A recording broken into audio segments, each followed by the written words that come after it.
In Survivor challenges, we often hear Jeff say the words, "This may be the biggest comeback in Survivor history." But what actually are the potential candidates which realistically fit that category?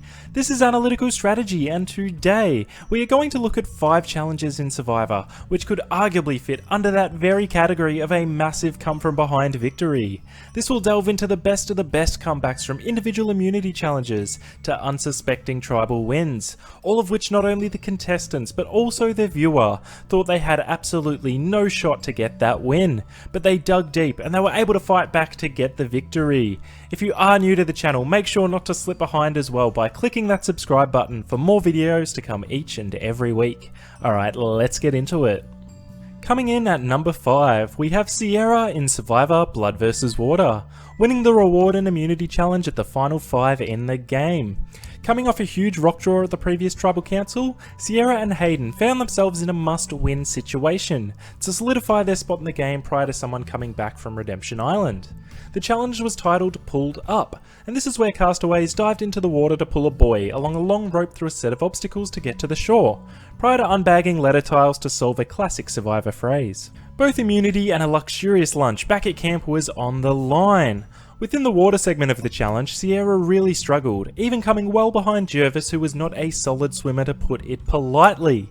Sierra got to the puzzle portion of the challenge well after the other 4 contestants, giving them a lot of time to work on that 8-word phrase. They had so much time prior to Sierra even opening her bag to reveal the letter tiles. But as we all know, puzzles can be the great equalizer in Survivor, and Sierra, by potentially picking up on clues from Jeff's small talk, was able to pull out a great come from behind victory by doing exactly what that puzzle was phrased. "You are going to have to dig deep," and dig deep she did. Jervis got quite close to winning with "You are going to have to die" pegged instead of "You are going to have to dig deep," but in the end Sierra won that immunity, kept herself in the game and enjoyed a nice meal with Hayden before he went off to Redemption Island. In the 4th position, we have Jacqueline, winning the final immunity challenge within Survivor San Juan del Sur, coming up against 2 massive challenge beasts in Natalie and Keith. This challenge, titled Temple of the Dog, a variation of a common final immunity challenge where contestants must collect 5 bags total and at intervals drop them up a massive staircase on top of a temple, come down fire poles to collect the remaining bags. They then must complete a puzzle which will outline 3 shapes, which will be used to represent numbers in a combination lock to raise the flag to win final immunity. During the collection of the bags, Jacqueline was well behind Keith and Natalie, with both of them getting a huge head start by the time the puzzle portion even happened. This challenge was so exhausting. Even when Jacqueline got to the stage to start working on her puzzle, she was even struggling to open the bags to release the puzzle pieces, as Keith and Natalie continued to get further ahead. Natalie looked to have most of her puzzle completed by the time Jacqueline even got the energy to start it. But out of nowhere, she just started putting pieces together, quicker than Guillermo Vila, beating Bobby Fischer in a chess tournament, being the first to finish the puzzle. When it looked as though she might get a decent lead in the challenge, it did not come easy, as she fell down the fire pole on the way to finding out which numbers were represented by the shapes. She looked really dazed, but kept on fighting, and even with Natalie closing in on her, she was able to clutch that win and solidify her spot in the final Tribal Council. In the 3rd position, we have our first tribal-based challenge, and it occurred in our most recent season, and that is the Saleh tribe's come from behind win in Survivor Winners at War.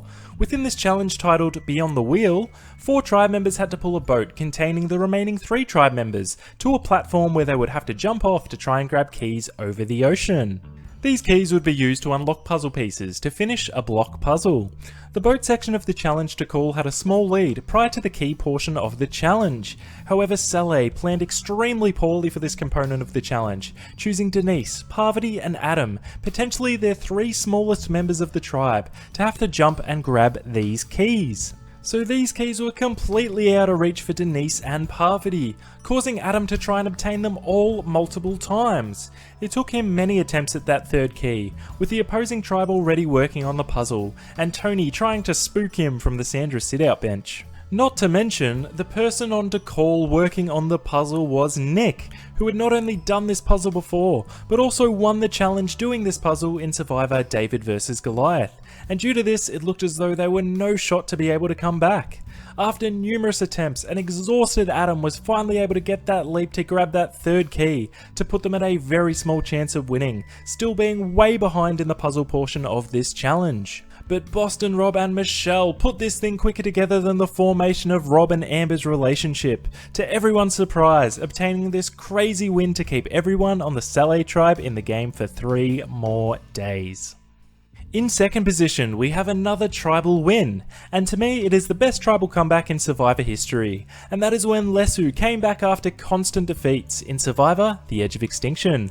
It was a difficult time for David, Wentworth, Lauren and the War Dog, basically living at tribal council as much as their own camp, and in this challenge titled A Bit Dingy, it was looking like they were heading straight back. This challenge started with a swimming leg, prior to having to dive to release 2 buoys which would release puzzle pieces, to assist in solving a 4-piece puzzle to win immunity.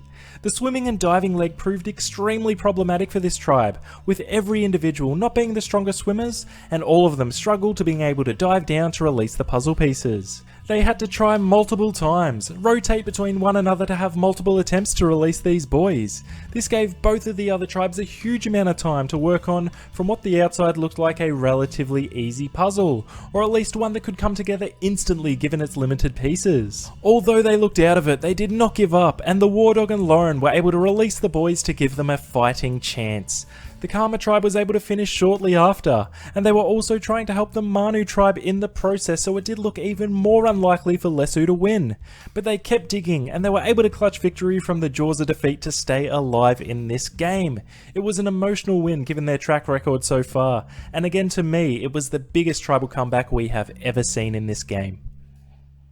And in first position, it should come as no surprise that Chaos Cass takes the title of her extraordinary comeback in Survivor Cagayan, with her husband watching from the sidelines. This challenge was called Vertigo, a familiar Survivor challenge where contestants start on a tall perch collecting water to pour down a chute to release a key. Once the key is obtained, they race back to shore to complete a block puzzle to win immunity.